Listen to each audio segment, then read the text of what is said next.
Bonjour à vous, comme d'habitude, si cette vidéo vous a plu, un petit pouce, un abonnement, un commentaire pour me dire ce que vous en avez pensé. C'est très important pour moi de connaître votre opinion et aussi cela me permet d'être plus vu sur les plateformes parce que les algorithmes marchant ainsi. Éventuellement un petit don, lien dans la description, cela me permet de publier régulièrement. Merci à tous de votre soutien Analyse du Monde, aussi appelé Réinformation sur le monde sur YouTube. Donc là, cette vidéo, c'est le point sur l'Ukraine du 28 octobre 2023, avec comme titre Avdiivka, la forteresse qui décidera du destin de l'Ukraine. Peut-être, nous verrons. Bon, comme d'habitude, cette vidéo est en trois parties. Nous avons les informations générales qui seront suivies par la conclusion et enfin la carte militaire afin de savoir ce qui se passe plus précisément sur le terrain. Voilà, on va commencer. Donc là, Avdiivka, c'est la ville forteresse dont je vous parle depuis plus d'un an, pour ne pas dire un an et demi, puisque c'est une forteresse qui est là depuis tout le temps. Donc je vous rappelle qu'il y a quelques forteresses encore restantes que les Russes n'ont pas totalement prises, hein, comme Ougledar, Marinka, Avdiivka, Sivelsk, et bon, d'autres qui ne sont pas sur la ligne de front directement, mais pas loin, comme Kramatorsk et Slaviansk. Slaviansk étant tout à côté de Kramatorsk. Bon, bref, donc là concernant Avdiivka, que s'est-il passé? Alors bon, je vous enlève tout de suite le suspense, les Russes ont avancé, cela a été même reconnu par LCI, puisque j'ai regardé LCI hier, en fait avant-hier, et avant-hier, LCI disait que les Russes avaient pris 6 km². Alors encore une fois, ça c'est LCI qui le dit. Est-ce vrai, est-ce faux? Je ne le sais pas. En tous les cas, c'est ce que dit LCI. Bref, donc les Russes ont avancé un peu au nord, mais surtout au sud. Donc la pince nord et la pince sud d'Avdiivka. Par contre, ce qu'il faut souligner quand même, parce que ça c'est le point qui est quand même très important, c'est que les Russes ont eu un échec sur Avdiivka concernant la pince nord. Ils ont eu une victoire, un succès sur la pince sud, mais ils ont eu un échec sur la pince nord. Alors maintenant, il faut quand même relativiser. Oui, ils ont eu un échec, ça c'est très clair. Mais à la fin, ils ont quand même gagné du terrain et pris une position qui est extrêmement stratégique sur Avdiivka. Ils ont pris ce qu'on appelle un terril, qui est un énorme monticule de résidus miniers, vu que ce terril est juste à côté d'une énorme zone industrielle minière, et ce terril peut atteindre quelques dizaines de mètres de haut. Donc c'est absolument énorme et très important à obtenir comme position. Bref, c'était une position stratégique car surplombant, c'est une position stratégique parce que surplombant la ville. Donc évidemment, là, vous mettez de l'artillerie, vous avez un avantage très net. Donc bref, mais ce succès a coûté cher aux Russes, puisqu'elle a coûté cher en matériel. Pas beaucoup en hommes, puisqu'ils n'ont perdu que quelques dizaines de soldats. Bon, c'est quand même quelques dizaines de soldats, hein. Alors, pour information, les soldats morts étaient des ex-miliciens de Donetsk et de Lugansk. Bon, c'est un détail à savoir, parce que il y a encore quelque temps, les Russes faisaient bien le distinguo entre les miliciens de Donetsk et de Lugansk avec l'armée régulière russe. Parce que ce sont des miliciens, ce sont les tout premiers à avoir pris les armes en Ukraine. Donc là maintenant, officiellement, ils font partie de l'armée régulière russe, donc normalement, on ne doit plus les distinguer. Alors maintenant, concernant donc cet échec russe, quelle en a été l'histoire? Eh bien en fait, ce qu'il s'est passé, c'est que les Russes ont voulu aller pour une fois très vite. Et pourquoi ils ont voulu aller très vite? C'est parce qu'ils ont quand même préparé un stratagème. Et le stratagème était, d'après ce que j'ai compris en lisant tous les rapports, le suivant. En fait, ils ont préparé cette offensive. Ils voulaient prendre deux villages qui sont au nord d'Avdivka et qui sont des deux villages en position stratégique. Et qu'ont-ils fait pour cela? Bah, ils ont pilonné toute la zone nord proche d'Avdiivka dont ils pensaient qu'il y avait l'artillerie ukrainienne et d'autres défenses ukrainiennes afin d'assurer la sécurité de l'offensive, donc c'est-à-dire de la quinzaine de chars et des 33 véhicules blindés. Et en fait, ce qui s'est passé, c'est que bon, ils ont pilonné, mais ils ont mal pilonné. Ils n'ont pas complètement bien nettoyé la zone. Et là, était-ce fait exprès par les Ukrainiens ou non? Était-ce une tactique des Ukrainiens? En tout cas, les Ukrainiens ont joué les morts. Et les Russes, pensant que bon, bah, c'était bon, puisqu'il n'y avait plus aucun tir d'artillerie côté Avdivka, et même d'ailleurs, hein, n'oublions pas les renforts ukrainiens qui sont venus de la région de Kupiansk et de la région de Zaporojye. Donc, bref, ils ont pensé que c'était bon, que le pilonnage avait réussi. Donc, ils ont eu l'ordre d'attaquer le plus rapidement possible afin de prendre ces deux villages. Et là, bah, ils sont tombés dans un piège. Alors là, c'est moi qui suppose, hein, piège ou non, malchance, je ne sais pas, était-ce prévu par les Ukrainiens ou non, tactique ou non, je ne le sais pas. Bref, en tous les cas, dès qu'ils sont arrivés vers ces deux villages, ils se sont fait attaquer, ils se sont fait pilonner. Donc, bon, par des MLRS, par des obus, etc. Et bah, là, ils ont perdu des véhicules. Alors, comment ça se passe? Que moi, j'ai vu les images. C'est que, bon, bah, c'est comme côté ukrainien d'ailleurs, hein. C'est-à-dire, par exemple, un char qui est arrêté par un obus ou par un MLRS, une roquette, etc., peu importe, bah, souvent, très très souvent, même le char n'est pas totalement détruit, bien évidemment. Donc, j'ai envie de vous dire, à la louche, d'après tout ce que j'ai vu, 95% voire plus des hommes s'en sortent. C'est-à-dire, ils arrivent à sortir, l'équipe des tankistes arrive à sortir du tank et s'échapper. Et c'est là, en fait, qu'ils risquent vraiment leur vie. C'est quand ils sortent du tank. Et là, bah, évidemment, là, ils sont vus, ils peuvent être pilonnés. Et c'est là qu'ils ont eu quelques dizaines de morts. Moi, d'après ce que j'ai compris, d'après ce que j'ai vu, il n'y a eu aucun mort dans les chars ou dans les véhicules blindés. Voilà. Parce qu'en fait, ça tombe souvent, très très très souvent, l'obus, il ne tombe pas pile sur le véhicule blindé ou le char. Ça, c'est plutôt les drones qui tombent pile dessus. Donc, bon, évidemment, il peut y avoir un coup de chance de celui qui cible le char ou le véhicule blindé, hein. Mais un obus, c'est pas si précis que ça tombe pile sur la cible choisie. Bref, en général, l'équipage, je dis bien en général, pas tout le temps, arrive à sortir de leur véhicule blindé, que ça soit char ou véhicule blindé d'infanterie, peu importe. Et en fait, c'est quand ils sortent pour fuir que là, ils risquent réellement leur vie. Et c'est comme ça que l'armée russe donc a fait son raté, a fait un échec. Ils pensaient que c'était bon, puis en fait non, c'était pas bon. Voilà. Alors évidemment, beaucoup disent que ça rappelle Ougledar. Alors, Ougledar, oui, on peut faire un peu le parallèle, pas complètement, puisque oui, c'est le deuxième échec russe bah, depuis le début de la guerre qui est réellement un échec. Je parle en tant qu'offensive militaire russe, hein. Hein, je parle d'offensive militaire russe, hein. On ne parle pas là des territoires conquis ukrainiens dans l'oblast de Kherson et dans l'oblast de Kharkov, hein. Parce que là, il n'y a pas eu vraiment de bataille, hein. Sur Kherson, bon, bah, là tout le monde est d'accord, et sur Kharkov, bah, les Russes ont fait une retraite stratégique, tout simplement. Il y a eu quelques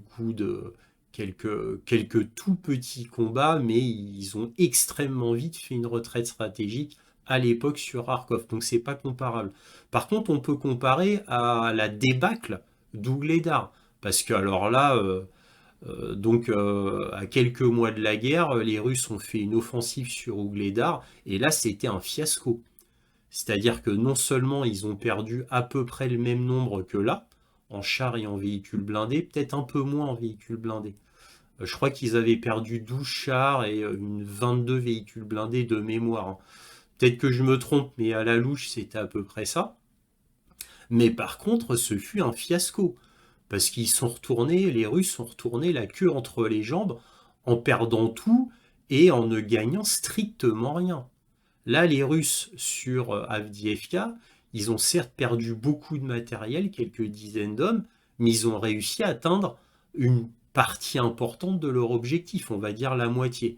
Ils voulaient prendre le Terril plus les deux villages, ils ont eu que le Terril. Mais j'ai envie de vous dire, c'était le plus important. Donc voilà ce que moi j'ai compris de l'histoire en lisant les rapports télégrammes principalement pro-russes.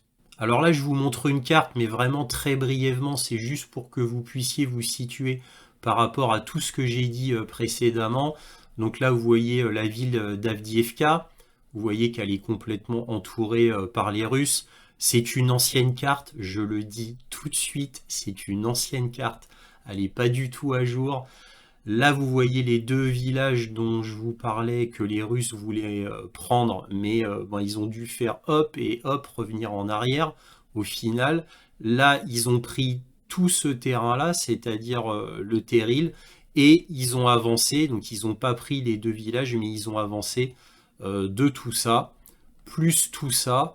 Et ils ont pris, là, ils sont à peu près là, ils ont au niveau de la Pince Sud, c'est là où ils ont eu leur plus grand succès. C'est là où ils ont vu leur plus grande avancée. Je rappelle, c'est une ancienne carte. Là, c'est juste pour vous situer. Je vais vous montrer maintenant le terril. Donc là, vous voyez le terril. Donc ce sont des résidus miniers, tout simplement. Là, vous voyez le complexe industriel minier et Avdiivka est là. Et derrière. Donc là, les Russes ont réussi, ça c'est les forces russes, ils ont réussi, voilà, en rouge, à prendre ce terril et tous les environs là. Voilà, pour placer tout ce qu'ils veulent, des MLRS, de l'artillerie, etc. Donc c'est une prise extrêmement importante pour les Russes. Là, c'est une autre vue, mais de l'autre sens. Donc Avdiivka est derrière, derrière le complexe minier, c'est-à-dire vers là. Et là, les Russes sont ici et ils ont pris le terril comme ça et comme ça. Comme ça. Ils ont fait comme ça et ils ont fait comme ça. Et ils l'ont pris par derrière aussi. Voilà, donc ça c'était juste pour vous situer, que vous ayez une vue à peu près de quelle tête ça a là-bas. Alors je voulais vous montrer cette ancienne carte parce que j'ai trouvé que ce qui se passait à Avdiivka avait une ressemblance troublante avec ce qui s'était passé dans le chaudron de Siverodonetsk et Lysychansk. Alors pourquoi? Regardez, là les forces russes entourent Siverodonetsk et Lysychansk. Et là, vous voyez que les Russes font une avancée énorme avec la pince sud. Et après, ce qui s'est passé, c'est que la pince nord s'est aussi refermée. Mais vous voyez quand même la grande similitude, hein. On voit que le scénario est déjà écrit. Et en plus, là, les Russes sur Avdiivka, ils ont fait une avancée importante au niveau de la pince sud. C'est exactement ce qui est arrivé à l'époque quand Siverodonetsk et Lysychansk étaient entourés par les Russes. Et on peut dire que la similitude ira jusqu'au bout parce que le destin de Siverodonetsk et Lysychansk va être exactement le même que celui d'Avdiivka. Alors pour finir avec Avdiivka, quelques chiffres. En lisant tous les rapports que je lis, hein, j'en lis des dizaines à peu près par jour, eh bien il y aura environ 15 000 soldats ukrainiens dans la ville d'Avdiivka. Et là où j'ai été vraiment surpris, c'est qu'en lisant tous ces rapports, eh bien j'ai compris qu'il y aurait un bataillon entier de mercenaires étrangers parmi les 15 000 soldats ukrainiens. Donc c'est assez intéressant à savoir, sachant que ça c'est un rapport ukrainien, hein, pas russe. Donc c'est assez intéressant à savoir. Autre information intéressante, d'après l'ISW, donc le fameux organisme américain de l'étude de la guerre qui fait référence dans les médias occidentaux, Avdiivka est entouré d'environ 45 000 soldats russes. Bon, moi, d'après moi, il y aurait plutôt 55 000 soldats russes. Ce n'est que mon avis. D'après tout ce que je lis, au niveau des rapports pro-russes, il y aurait plutôt 55 000 soldats. Mais ça ne reste que mon estimation à moi. D'après l'ISW, Avdiivka entouré d'environ 45 000 soldats russes. Enfin, dernière information chiffrée, en comptant absolument toute la région d'Avdiivka, il y aurait en réalité 20 000 soldats ukrainiens. Pourquoi? 15 000 soldats dans la ville et 5 000 à l'extérieur, c'est-à-dire dans la banlieue nord principalement. Et 5 000 soldats ukrainiens donc, qui causent des soucis à l'armée russe, parce que c'est grâce à ces 5 000 soldats ukrainiens que l'armée russe au nord, à la pince nord, a reculé, même en prenant des territoires, mais elle a quand même reculé, et les Russes ont quand même eu un échec. Hein. Voilà, ils se sont précipités, et évidemment, en se précipitant, ils en ont subi les conséquences. Bon, voilà ce qu'on pouvait dire, et là je finis vraiment sur Avdiivka. Alors, autre nouvelle intéressante, on a le ministre de la Défense russe, Sergei Shoigu, qui s'est déplacé en personne dans l'oblast de Donetsk pour superviser les opérations sur place. Alors, beaucoup disent, comme c'est le ministre de la Défense qui se déplace lui-même à des points chauds, parce que évidemment on ne sait pas où exactement, mais on sait que c'est pas loin de la ligne de front, dans un quartier général bien évidemment bien protégé. Le fait qu'il se déplace lui-même à ce moment-là, ça veut dire que normalement il devrait se passer quelque chose d'ici peu, parce qu'il ne se déplacerait pas lui-même pour du quotidien. Donc tout le monde en parle. Alors évidemment, on est dans le monde de la spéculation là, hein. Mais bon, comme on a une armée en attente depuis des mois entre Siversk et Kupiansk, c'est-à-dire dans le nord-est de l'Ukraine, depuis des mois qui ne cesse de s'agrandir, là on estime maintenant à 130 000 hommes. Alors au début c'était 100 000, 120 000, 130 000. Donc apparemment, il y a des nouveaux arrivants qui arrivent tous les jours là-bas. Alors au bout d'un moment, il faudra bien qu'ils fassent quelque chose. Alors pour Kupiansk, pour Kupiansk, pendant 2 semaines, 3 semaines, à un moment donné, il y a eu une pause côté russe, et ça y est, là cette semaine, ils réavancent sur Kupiansk. Alors est-ce le signe, parce que ça coïncide avec l'arrivée de Sergei Shoigu dans l'oblast de Donetsk? Est-ce un signe? Le fait qu'Avdiivka est un point extrêmement chaud, parce qu'en fait, il n'y a que là, pour le moment, qu'il se passe vraiment des choses intéressantes, même si, comme on le verra sur la carte, dans la région d'Orirov, c'est-à-dire l'oblast de Zaporojye, il y a eu quand même des tout petits événements, mais qui se finissent toujours de la même manière, ça ne change pas. Hein. Sur toute la ligne de front, c'est un massacre toujours des Ukrainiens, parce qu'ils continuent toujours, hein. Sur les 900 km à peu près, ça continue. Hein. Rien ne change, bien évidemment. Les Ukrainiens vont pas arrêter de faire des offensives. Mais bon, je vous en parlerai plus dans la carte militaire. Bref, donc Sergei Shoigu est arrivé et voilà, tout le monde dit qu'il va se passer quelque chose du fait de son arrivée. Encore une fois, on ne sait pas, c'est de la spéculation, nous verrons bien. Autre information, on a Zelensky qui a demandé au général fantomatique Zaloujny, qui est le général en chef des forces ukrainiennes. Eh bien, Zaloujny, le fantomatique qu'on n'a pas vu depuis tellement de mois qu'on se demandait s'il était vivant, eh ben, on ne sait toujours pas, mais en tout cas, le gouvernement ukrainien a publié le fait que Zelensky a demandé à Zaloujny qu'il fallait défendre Avdiivka à tout prix. Ce sont les mots de Zelensky, hein, à tout prix. Alors là, présentement, Avdiivka, c'est une boucherie. Donc c'est le nouveau meat grinder, c'est-à-dire le hachoir à viande en français, Avdiivka. Donc ça remplace Bakhmout, hein, donc Artyomovsk maintenant. Voilà, donc Avdiivka, c'est un massacre. C'est un massacre. Et ils continuent toujours la même stratégie. Donc là, il y a un flot continu de forces ukrainiennes, de renforts qui viennent du nord et du sud pour Avdiivka. Et ça continue.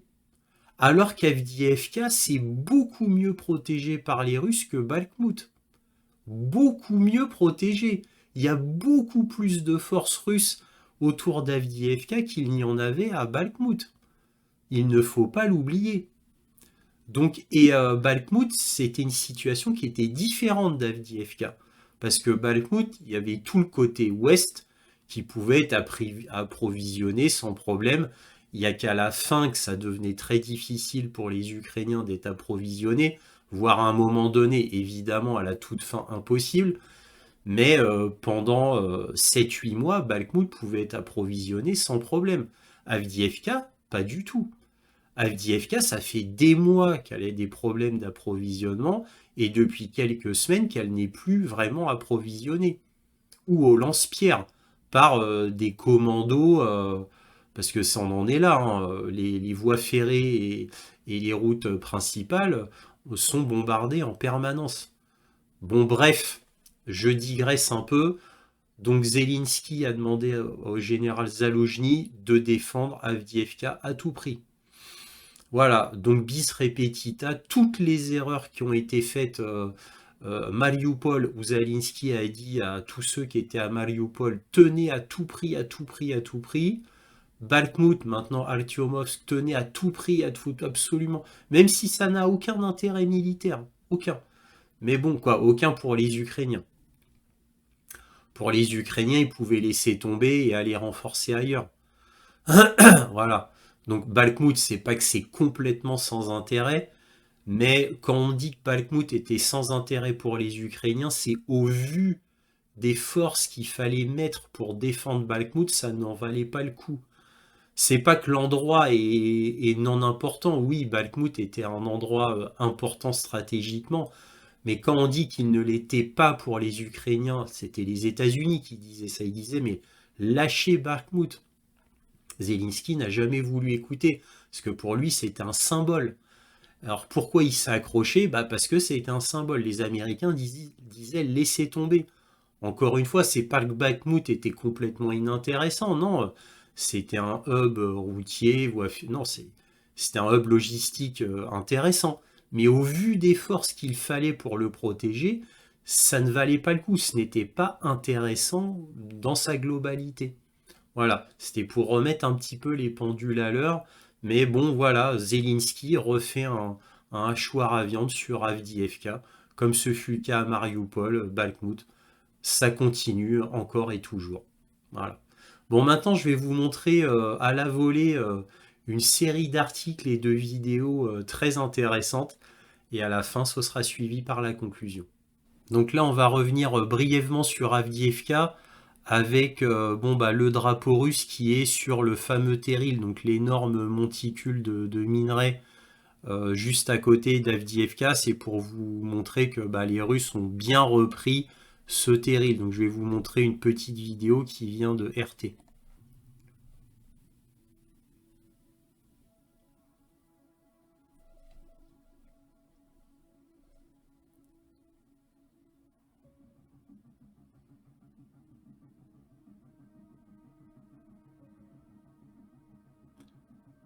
Donc là, vous pouvez voir que le terril est complètement creusé. Il y a des trous partout, des tunnels partout qui ont été creusés pendant des mois par l'armée russe.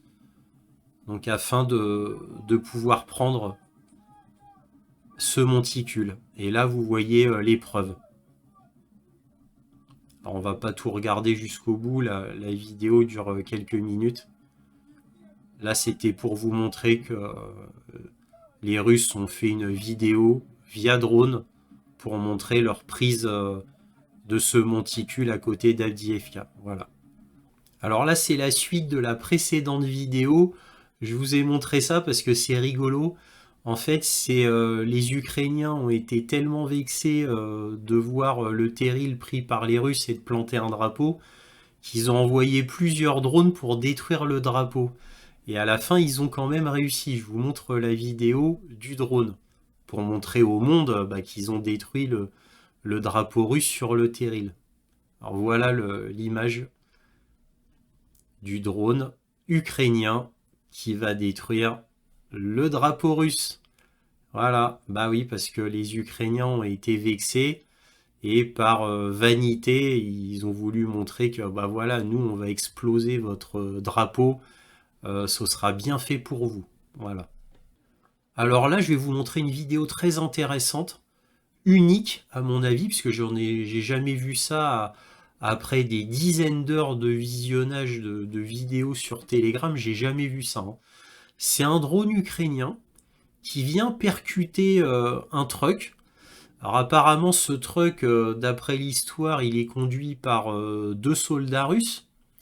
Et derrière ce truck, il y a 4 soldats ukrainiens prisonniers, ligotés, avec de grosses lanières blanches, donc visibles.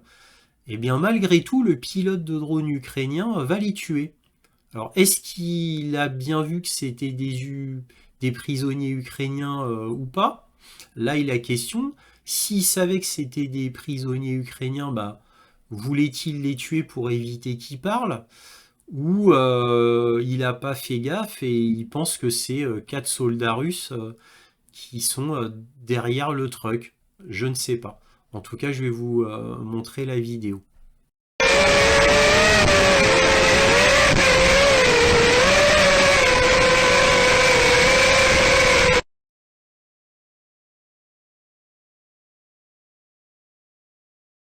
Alors là, je vais vous montrer une petite vidéo d'Olena Riz. Alors si vous me suivez de manière assidue, vous la connaissez déjà, puisque je vous l'ai présentée il y a quelque temps, il y a assez peu de temps, dans un point sur l'Ukraine, je vous l'ai déjà présentée. Elle représente la nouvelle génération de héros ukrainiens, sur le terrain bien sûr. Donc elle, alors je le rappelle, qui est-elle? C'est une militante LGBT. Son métier c'était artiste et elle a montré à tout le monde en Ukraine que même les artistes pouvaient devenir donc des patriotes et combattre auprès de l'Ukraine. Et donc elle s'est engagée comme femme médecin. Alors je ne sais pas si elle était médecin avant. Nous on nous disait que c'était une artiste, mais bon, présentement elle est femme médecin, donc à mon avis elle doit simplement mettre du désinfectant et des bandages, je suppose, j'en sais rien en fait. Bref. Donc voilà, donc cette femme militante LGBT homosexuelle sans enfant s'engage et bah, elle voit la réalité du terrain. Et ce qu'elle voit sur le terrain, c'est pas trop ce quoi elle s'attendait. Alors ça, c'était quand elle s'est engagée, vous voyez, elle est toute contente. Et maintenant, bah, c'est autre chose. On va voir ça. Я не думала, що коли-небудь буде цей момент, що я буду записувати такі відео, але я ненавиджу цю війну. Ненавиджу.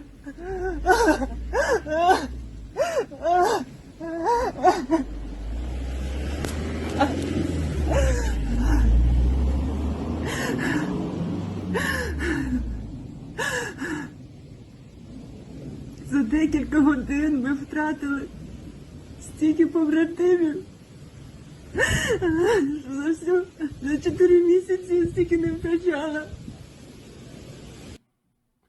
Alors là, on peut voir que cette militante LGBT découvre les horreurs de la guerre. Donc, que dit-elle? Elle a dit qu'elle n'aurait jamais pensé qu'elle puisse enregistrer une vidéo pareille, car elle a perdu plus de soldats en quelques heures qu'au cours des 4 derniers mois. Vous vous imaginez? Donc, c'est absolument énorme. Alors maintenant, moi j'ai des doutes, je ne sais pas si elle parle de la région d'Orirov au niveau des pertes ou d'Avdiivka.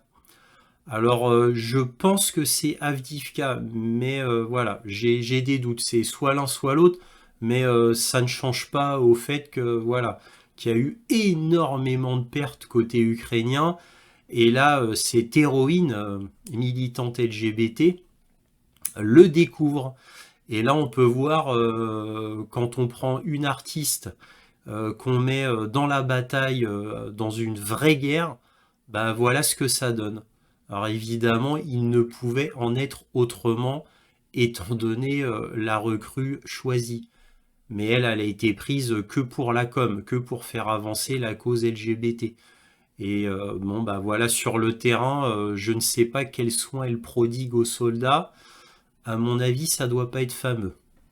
Donc là, je voulais vous montrer quelque chose de fort intéressant que moi je vois depuis des mois, mais de manière sporadique, et maintenant que je vois tout le temps de manière massive un peu partout en Ukraine, c'est-à-dire des manifestations contre le fait qu'il y ait une mobilisation générale, bien sûr, mais permanente, c'est-à-dire des fils, des maris, des frères qui sont au combat depuis plus d'un an et demi, c'est-à-dire où les familles ne les revoient pas, même en permission, depuis le premier jour de l'opération militaire spéciale.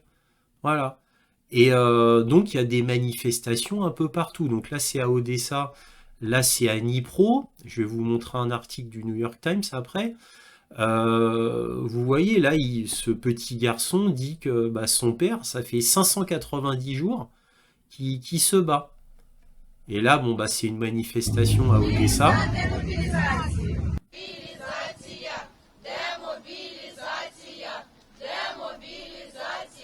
Donc là, vous entendez démobilisation, c'est-à-dire nous sommes pour la démobilisation. Voilà, donc là c'est marqué démobilisation. Et on a ce genre de pancarte partout en Ukraine. Et ça pullule de plus en plus. À tel point que même le New York Times a dû en parler, parce que ça a été étouffé par les médias occidentaux, bien évidemment, parce que moi je le vois depuis des mois. Hein. Je vous en ai même parlé une fois dans un point sur l'Ukraine, mais c'était comme ça. Voilà, c'est une manifestation par-ci, une manifestation par-là. Mais là, maintenant, cela devient massif un petit peu partout en Ukraine. Donc, que dit le New York Times? Leurs fils ont disparu en combattant pour l'Ukraine. Ils veulent des réponses. Alors, c'est soit des fils, soit des frères, soit des maris, bien évidemment. Dans une rare manifestation de critique publique en temps de guerre, j'adore le mot rare, hein, les familles des soldats ukrainiens disparus font pression sur le gouvernement pour obtenir des informations sur leur statut. Car oui, comme il n'y a pas de rotation, il n'y a pas de permission, les manifestants, les familles, les parents, que sais-je encore, se demandent. Ils se demandent. Mais bon, moi je peux répondre tout du moins en partie à leurs questions, lever le voile du mystère.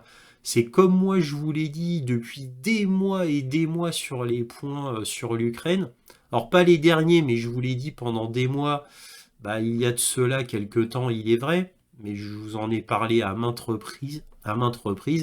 C'est-à-dire que les morts sur le terrain, évidemment, les Ukrainiens soit n'ont pas les moyens, soit ne veulent pas reprendre les morts ou les très gravement blessés sur le terrain. Je vous avais déjà dit, à l'époque, il y a de cela très très longtemps, je ne sais pas combien de temps, hein, pour vous avouer honnêtement, je ne sais plus, mais il y a longtemps, je vous avais dit qu'il y aurait environ 33 000 Ukrainiens, et je vous parle de ça il y a peut-être 7-8 mois, qui étaient manquants en Ukraine, des soldats manquants, disparus. Je vous parle de ça il y a très très longtemps. Alors imaginez-vous le nombre maintenant. Imaginez-vous maintenant. Alors à l'époque, je vous avais dit qu'ils n'étaient pas comptés comme disparus, même si dans le sens mort, ils étaient comptés comme disparus, mais pas morts, parce que ça évitait à l'État ukrainien de donner une pension aux familles des victimes. Donc bon, ça c'est avéré par contre. Mais là, il y en a tellement, tellement de disparus, ou alors ils sont mobilisés depuis tellement, tellement longtemps, parce qu'ils ne peuvent pas faire de rotation contrairement aux Russes. Je vous rappelle que l'offensive entre guillemets ukrainienne au nord, à Kharkov, avait été faite pendant une rotation russe, parce que les Russes remplacent leurs soldats tous les 6 mois. Donc je vous le rappelle, et c'est comme ça que lors d'une rotation, ils en ont profité pour Kharkov. Donc là, apparemment, il n'y a pas de rotation. Il n'y a aucune rotation. Ils se battent jusqu'au bout. Donc là, il y a de plus en plus de manifestations. Bon là, même le New York Times en parle. Il n'y a que maintenant qu'ils se réveillent, hein. Mais ça existe depuis bien des mois en Ukraine. Et donc là, bah, c'est de plus en plus grave et même le New York Times est obligé d'en parler. Alors, autre nouvelle, on a Ukrainska Pravda, donc le grand journal ukrainien, qui nous dit que la région de Kharkov annoncera l'évacuation forcée des familles avec enfants dans 10 colonies. Donc ça date du 25 octobre. Alors, bah, pourquoi bah, la région de Kharkov, je vous rappelle, c'est dans cette région, dans cette oblast, où il y a Kupiansk, et je vous rappelle que autour de Kupiansk, c'est là où l'armée russe avance. Je vous avais déjà montré un article du Ukrainska Pravda qui demandait que Kupiansk soit évacué de force. Donc ça, c'était Kupiansk. Là, maintenant, c'est la région de Kharkov, la région entière. Donc ça devient vraiment très délicat. On voit que Kiev commence à s'inquiéter de cette fameuse grande armée qui attend aux portes de Kupiansk, qui avance maintenant, là, ça y est, qui a repris ses avancées, lentement mais sûrement. Et tout cela inquiète énormément Kiev, bien sûr. Alors maintenant, parlons un petit peu matériel militaire. Là, on vient d'apprendre que les 31 chars Abrams sont arrivés en Ukraine. Alors voilà, donc Kiev est content, le Pentagone est content, ça y est, ils ont tenu leur promesse, ils ont livré les 31 chars. Donc plus ou moins au moment qui a été prévu. Donc c'est très très bien, mais autant vous le dire tout de suite, même si les Ukrainiens avaient les 31 meilleurs chars du monde, dans le sens les vrais meilleurs du monde, hein, ça ne changerait strictement rien, bien entendu. Alors là, il se trouve que c'est des M1A1. Franchement, personne n'en voudrait, en réalité. Pourquoi je vous dis ça? Alors, moi, j'ai lu dans mes magazines de l'armement, parce que grâce à vous, je suis abonné à des magazines de l'armement américaine en plus, des armements américains, pardon. Un char M1A1 consomme 227 litres aux 100 km en conditions réelles de combat. Voilà, donc en Ukraine en gros à peu près. Et encore en Ukraine, s'il n'est pas pris dans un bourbier à cause de la Rasputitsa. Parce que là en plus c'est la saison des pluies. Voilà, confirmé d'ailleurs, il y a bien eu des pluies fortes. Bref, donc ça consomme tellement d'essence que ça doit toujours être accompagné de plusieurs camions-citernes. Alors je ne vous dis pas la chaîne logistique pour l'essence. Mais en plus, il y a une telle logistique de maintenance de pièces qui doivent être changées à chaque mission que la maintenance est un vrai cauchemar. Donc donner des chars Abrams en plus si peu, en fait on handicape les Ukrainiens. Les Ukrainiens auraient dû refuser. Parce que comme ils doivent être accompagnés de toute une logistique, qui va protéger la logistique? Donc c'est autant de forces qui ne sont pas à combattre sur le front, mais juste à protéger ces chars. Voilà, ou tout du moins pour la logistique et la maintenance. Sans compter, évidemment, il faut plusieurs dizaines de techniciens chaque char, un technicien de maintenance. Et en plus, c'est des chars qui ont des turbomoteurs de 1500 chevaux, donc des turbomoteurs extrêmement puissants, mais qui consomment énormément de carburant. Bref, en plus, ça demande des techniciens de très haute technicité pour la maintenance qui est extrêmement importante sur les M1A1. Bref, un vrai cauchemar logistique, comme je l'avais déjà dit. Et donner ces chars, c'est donner un handicap à l'Ukraine. Limite, on voit que les États-Unis ne se préoccupent vraiment plus de l'Ukraine pour avoir donné ça. Alors certes, les États-Unis, ça leur permet d'éviter de recycler ces chars, et le recyclage aurait coûté une fortune aux États-Unis. Donc là, ils refilent ces chars, ça se fait très bien dans les médias. Kiev est content, mais ils ne réalisent pas à quel point en fait ils sont tombés dans un piège et ils le regretteront plus tard. Donc toujours concernant le matériel militaire, là vous pouvez voir un A-50U, un Beriev A-50U, donc qui ressemble fortement aux AWACS, même si ça n'en est pas un, ça c'est, on va dire, c'est le AWACS russe, entre guillemets. Donc c'est la dernière version, c'est la version U, qui permet une communication directe avec les systèmes antiaériens S-400, c'est-à-dire que quand cet appareil voit une cible ennemie, il peut directement communiquer avec le système S-400 afin qu'un missile soit immédiatement lancé. Donc bref, au niveau communication, ça a été amélioré, au niveau de l'avionique, ça a été amélioré. Il y a un tout nouveau radar, de tout nouveaux capteurs. Bref, cet appareil-là va être mis à disposition un petit peu partout. Paraît-il que cette version, il y en aurait 4 pour l'instant, d'après ce que j'ai compris. Et puis après, il y en aura beaucoup plus. Et autre information, il va être remplacé déjà, parce que le A-50 est un vieil avion, très vieil avion, il est déjà remplacé par le A-100. Donc le A-100 qui est tout nouveau radar révolutionnaire, entre guillemets, hein, capteur révolutionnaire, avionique, tout, discussion, interarmée améliorée. Bon, le A100 voilà, vient d'être en utilisation, donc réel, mais il n'y en a qu'un seul et unique exemplaire, et il remplacera les A50U qui, eux, en attendant, vont être améliorés constamment pour que les Russes en aient un grand nombre. Alors, je vous montre très vite une petite vidéo.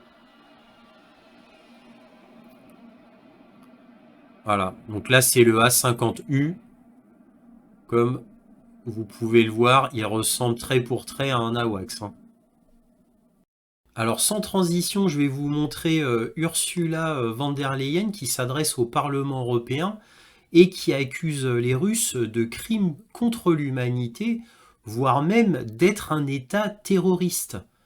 Bah oui, parce qu'elle dit que les Russes se sont attaqués aux infrastructures électriques ukrainiennes et donc ça peut s'apparenter à un crime contre l'humanité, en tous les cas un crime de guerre. Et donc ce sont des terroristes. Donc on va voir ça et puis on va un petit peu en parler. Crimes, targeted attacks on civilian infrastructure with a clear aim to cut off men, women, children of water, electricity and heating with the winter coming, these are acts of pure terror. And we have to call it as such. This is a moment to stay the course, and we will back Ukraine for as long as it takes. Donc là, elle dit que, bon, bah voilà, comme c'est marqué ici dans son tweet, parce qu'on a le tweet hein, qui répète ce qu'elle vient de dire, a dit que, bon, bah les Russes ont attaqué les infrastructures électriques, ce sont des crimes de guerre, des hommes, des femmes, des enfants sont privés d'eau, d'électricité et de chauffage, en plus durant un hiver qui est en train d'arriver. Ce sont des actes de pure terreur. Donc, je vous l'ai dit, c'est vraiment la Russie, c'est un État terroriste pour Ursula von der Leyen. Alors là, avant de continuer, j'aimerais préciser une chose. C'est que là, sur LCI, il y a quelques temps, ils avaient montré des fêtes à Kiev, bon, des fêtes évidemment LGBT, bien sûr, parce qu'ils sont obligés à chaque fois d'en parler. On a l'impression, tout du moins, bon, montrer que Kiev était toujours en fête, que à Lviv, les gens étaient toujours en fête. Et pourquoi ils montraient ça, les Ukrainiens, quoi, la propagande ukrainienne? C'est pour montrer que malgré les bombardements des infrastructures ukrainiennes, bien qu'entre nous, ça fait longtemps que les Russes ont, on va dire, ont plus ou moins arrêté de bombarder les infrastructures électriques ukrainiennes. Là, ils sont plutôt consacrés sur le front là, ces derniers temps. Mais bon, bref, oui, ils ont bombardé énormément les infrastructures électriques du pays. Mais bon, ils en ont toujours laissé quand même aux Ukrainiens. Et la preuve, LCI a montré un reportage pour montrer qu'à Kiev, à Lvov, bon, bah, ils faisaient toujours la fête, les gens vivaient tout à fait normalement.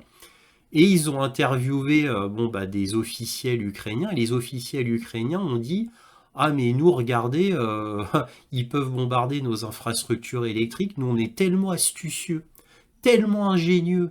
et l'aide occidentale est tellement puissante que c'est pas grave, on répare juste après de toute manière. Donc nous, ils peuvent nous bombarder, de toute manière, nous, on peut reconstruire après, on est tellement astucieux qu'on peut faire d'autres raccordements, et ce qui fait qu'en réalité, on manque très peu d'électricité. Voilà la propagande ukrainienne. Le problème, c'est qu'elle n'était pas synchronisée avec Ursula von der Leyen. Alors Ursula von der Leyen, elle n'a pas reçu le mémo de la propagande ukrainienne apparemment. Parce que bon, les Ukrainiens narguent les Russes en disant mais c'est pas grave, nous on arrive à se débrouiller. Et Ursula von der Leyen dit que c'est une catastrophe. Et LCI montre que les gens continuent à faire la fête, qu'ils en ont rien à faire des bombardements, qu'ils vivent comme d'habitude et que tout va bien. Alors ça, c'est un petit souci. Mais bon, je vous ai laissé le meilleur pour la fin. Là, ça veut dire quelques temps plus tard, et regardez ça. Few moments later. אנחנו מטילים מצור מוחלט על העיר עזה. אין חשמל, אין מזון, אין מים, אין דלק. הכל סגור. אנחנו נלחמים בחיות אדם ואנחנו נוהגים בהתאם. Et alors là, vous venez de voir le ministre de la Défense israélien. Et que dit-il? Il dit, nous, on coupe l'électricité, on coupe le gaz, on coupe l'eau, la nourriture, on coupe tout parce que ce sont des animaux. Donc on va les traiter comme des animaux. Voilà, on coupe tout. Et ça, c'est le ministre de la Défense israélien. Alors là, c'est le site Substack de Simplicus the Thinker, une de mes sources favorites. Et là, vous voyez le parallèle qu'il a fait entre Ursula von der Leyen et le ministre de la Défense israélien. Donc, vous voyez, quand c'est les Russes, c'est des méchants crimes de guerre, états terroristes, voire crimes contre l'humanité, des actes de pure terreur, selon les mots d'Ursula von der Leyen. Le problème, c'est qu'Ursula von der Leyen, elle a été en Israël pour apporter tout son soutien à Israël. Mais sans mesure, c'est-à-dire son total soutien. Et je vous avais montré une vidéo d'un député irlandais qui l'avait apostrophé au Parlement irlandais et qui avait dit à Ursula, mais ce que vous avez fait, c'est monstrueux. C'est un deux poids, deux mesures inacceptable pour l'humanité. Je vous avais montré la vidéo. La vidéo, je l'ai postée il y a une semaine à peu près, il y a quelques jours. Vous pouvez la regarder. Donc vous voyez le deux poids, deux mesures entre les Israéliens qui disent on coupe tout, absolument tout, et qui font mourir la population, parce qu'évidemment on ne peut pas comparer la bande de Gaza et l'Ukraine. L'Ukraine, effectivement, a perdu, peut-être 50 ou 60% de son électricité. Je ne sais plus exactement, parce que ça fait un moment que les Russes ont quasiment arrêté de bombarder les infrastructures électriques ukrainiennes. Ça fait longtemps qu'ils ne bombardent plus, mais ils ont bombardé très très massivement précédemment. Donc je ne sais pas exactement quel est l'état ukrainien. Mais d'après le CI, en Ukraine, tout va bien. Et d'après la propagande ukrainienne, ils font la fête, tout va bien. Ils sont tellement astucieux, tellement ingénieux qu'ils arrivent à réparer immédiatement et à trouver des contre-mesures qui leur permettent d'avoir l'électricité. Donc on ne peut pas comparer l'Ukraine et la bande de Gaza. La bande de Gaza, ils meurent, car ils n'ont strictement rien, vraiment rien. Là, il n'y a pas de ruse, il n'y a pas d'aide extérieure de l'Union européenne et des États-Unis. Voilà, ils ont vraiment rien. Mais pour Israël, ça va, ça passe, c'est normal pour Israël, ils ont le droit. Eux, ils tuent directement des gens en faisant ça. Puisque les Gazaouis, ils peuvent rien faire d'autre. Ils n'ont que ça. Que l'électricité, le gaz et le carburant accordés par Israël. Voilà. Bon, je voulais un petit peu insister un petit peu plus longuement sur ce fait-là, parce que vraiment, la comparaison est vraiment excellente. Alors, en conclusion, tout d'abord, Avdiivka, bien évidemment, cette fois, c'est la vraie fin. Pendant des mois, on se demandait, mais que font les Russes? Pourquoi ils attendent comme ça alors qu'Avdiivka est dans un vrai chaudron? Pareil pour Malinka. Malinka, ils avaient pris 95% de Malinka. Pourquoi ils se sont arrêtés là? Pareil pour Ougledar. Siversk, qui est dans un petit chaudron aussi. Donc toutes ces forteresses où ça n'avançait pas, eh bien, on se demandait, mais qu'est-ce qu'ils font? Ont-ils des problèmes d'équipement, d'hommes, mauvaise organisation? Et puis, quelques mois plus tard, on apprend, grâce au ministère de la Défense russe, enfin, Sergueï Shoigu a annoncé qu'il continuait la guerre d'attrition qui avait été créée par le général Sourovikine. Général Sourovikine qui a été tellement populaire qu'on a appelé ces lignes de défense les lignes de Sourovikine. Alors Sourovikine on l'a fait démissionner, même s'il fait toujours partie du ministère de la Défense russe et qui maintenant s'occupe de Wagner en Afrique, une partie de Wagner. Je ne crois pas qu'il s'occupe de tout Wagner, mais au moins d'une partie. Donc il n'a pas été totalement désavoué, le général Sourovikine, surtout que Shoigu a décidé de continuer sa guerre d'attrition. Et ça expliquait pourquoi les Russes n'avançaient plus sur toute la ligne de front, alors qu'ils avaient une force armée colossale en Ukraine, et que maintenant elle est encore plus colossale qu'avant.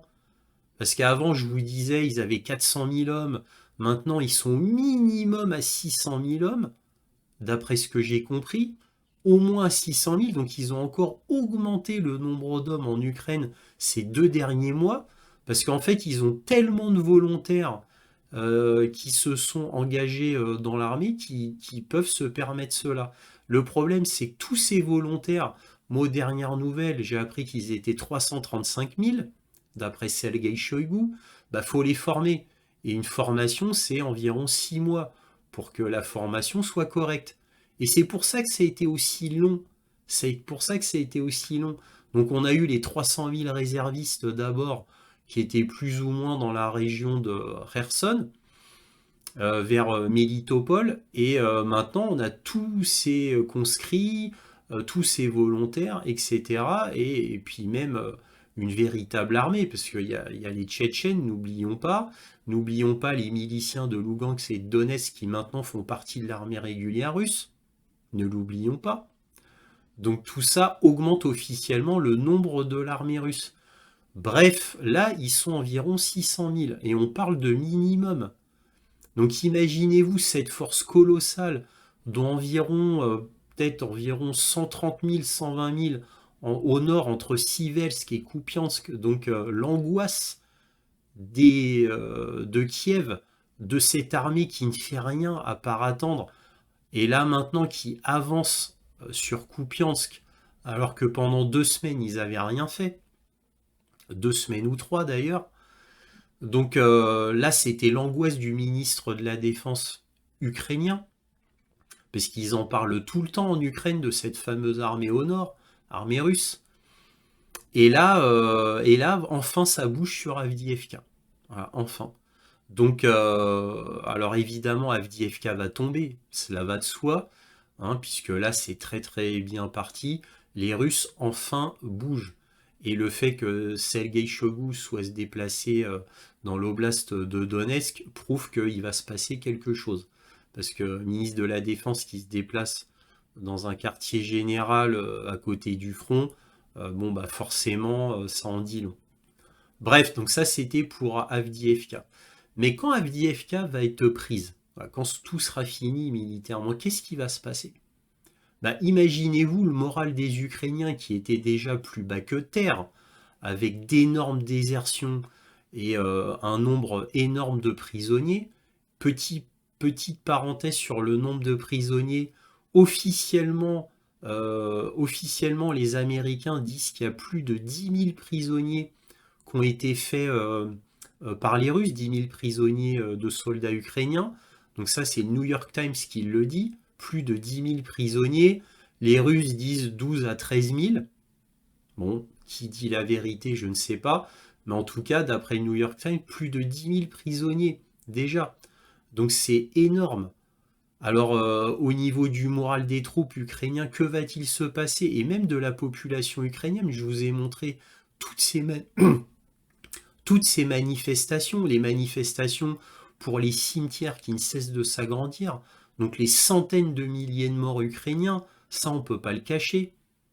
Et les disparus ukrainiens, avec toutes ces manifestations maintenant qui pullulent en Ukraine, il y a une liberté de la parole qui commence à se faire en Ukraine parce que ça va trop loin.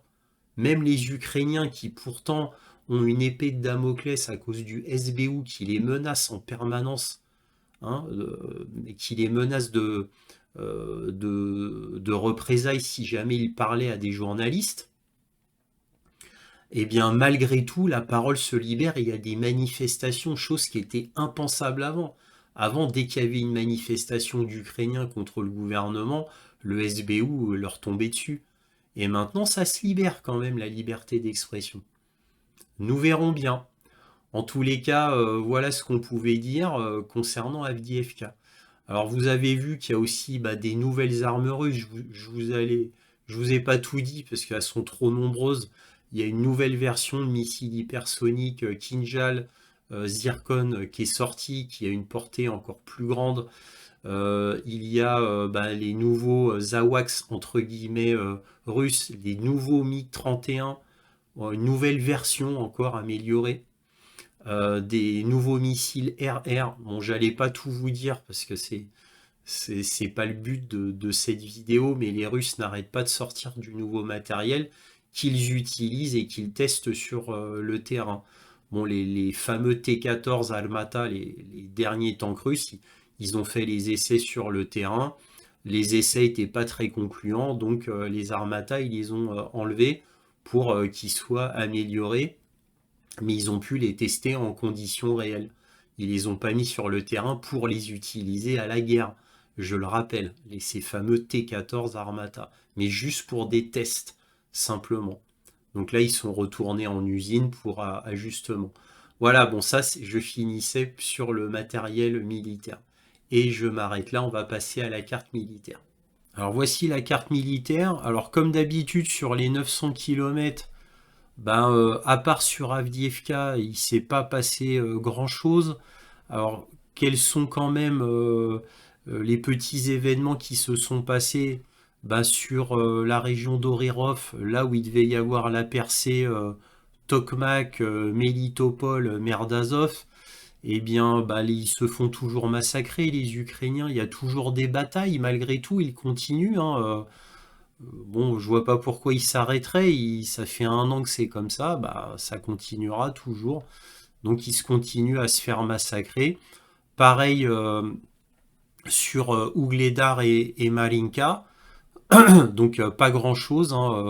Là, c'est toujours la bataille. Ougledar, Marinka. Ça n'avance pas côté russe, ça n'avance pas, ni bien sûr côté ukrainien. Ougledar et Marinka peuvent toujours être approvisionnés, mais de moins en moins. De moins en moins. Pourquoi ? Parce que les forces qui étaient ici ont été envoyées, une partie évidemment des forces ont été envoyées sur Avdiivka, donc qui est ici. Et pareil pour le nord, la partie... ici, force armée ukrainienne, il y a une partie qui est envoyée sur Avdiivka, ici, pour aider, bien sûr, mais c'est extrêmement difficile pour les Ukrainiens. Avant de parler d'Avdiivka même, il y a eu une avancée sur Kupiansk de quelques centaines de mètres. Alors c'est pas énorme. C'est pas énorme. Alors je vous rappelle que c'est une carte ukrainienne, alors évidemment tout n'est pas bien délimité au niveau des forces, va-t-on dire, pour employer un euphémisme. Alors qu'est-ce que j'ai appris d'intéressant dans le Nord? C'est qu'il y avait une énorme force, une armée russe ici, d'après des blogueurs russes. Je sais pas si c'est vrai ou faux. Là par contre je confirme pas du tout, à prendre avec des pincettes. Il y aurait 90 000 hommes ici, pour éventuellement faire une attaque dans le nord de la ville de Kharkov, ici. Donc une attaque comme ça. Et plus précisément, il y aurait une attaque qui partirait de là et de là en même temps. Ça, c'est ce que disent certains blogueurs russes. Est-ce vrai, est-ce faux? Je ne sais pas. Je vous répète, nous verrons bien. Donc, bref, à part ces rapports que j'ai lus, à prendre avec des pincettes, l'avancée sur Kupiansk est bien réelle, mais fort petite. Sur Sivelsk, donc il y a un chaudron en formation. Les Russes n'ont absolument pas bougé. Moi, c'est ce que j'ai aux dernières nouvelles. Pareil, Lysychansk et Bakhmut, pas de nouvelles non plus. Donc apparemment, il ne s'est rien passé de notable. Là, on va plutôt parler d'Avdiivka. Là, vous voyez en carte, c'est beaucoup plus clair. Donc là, vous voyez la ville d'Avdiivka en pointillé. Voilà. Donc, les forces russes qui ont attaqué où ils ont raté, bah, c'était là. Donc, ils ont voulu prendre ces deux villages-là, mais ça a raté. Et ils ont dû faire une retraite. En tous les cas, là, il y a le fameux Terril dont je vous parlais. Et au final, les Russes, en réalité, ont repris tout ça. Donc, à la limite de ce petit village, donc Stepovier. Voilà. Donc, ça s'est arrêté là. Là, ils ont pris tout ça. Ils ont pris le Terril, comme je vous l'ai montré en vidéo. Là, ils ont avancé aussi un petit peu. Et là, ils ont surtout avancé ici, c'est-à-dire ici, en fait, en réalité, les forces russes sont là. Là, ils sont à la limite de ce village, ils sont à la limite. Donc, ils ont avancé à peu près de là. Voilà, par contre, là, rien. Mais ici, oui. Donc, la pince se referme. Alors, j'ai lu d'après un rapport ukrainien, entre la pince ici et ici, il y aurait 7 km. Voilà. Aux dernières nouvelles, il y aurait 7 km. Donc, nous verrons bien. Voilà ce qu'on pouvait dire sur Avdiivka où ça bataille plus, mais le fait que les Russes aient pris le Terril ici, donc ils vont être en hauteur. Là, bientôt, ils vont certainement amener de l'armement, je suppose. Alors, ça va être difficile parce que je vois que c'est en hauteur, donc amener de l'artillerie en hauteur, ça va être quand même super difficile pour les Russes. Je vois pas comment, à part par hélicoptère, les emmener par hélicoptère. Mais en tous les cas, je vous ai montré tous les tunnels dans le Terril. Alors, est-ce qu'ils vont plutôt faire une attaque dans le nord d'Avdiivka via des fantassins? Je ne sais pas. Bref, nous verrons bien. Voilà ce qu'on pouvait dire sur la carte militaire. Donc, comme vous avez pu le voir, ça a été assez court. Voilà, c'est fini. Si cette vidéo vous a plu, un petit pouce, un abonnement, un commentaire, c'est important pour moi. Éventuellement un petit don, lien dans la description, cela me permet de publier régulièrement. Merci à tous de votre soutien à Analyse du Monde, aussi appelé Réinformation sur le Monde sur YouTube. Merci à tous de votre soutien et toujours, soyez curieux.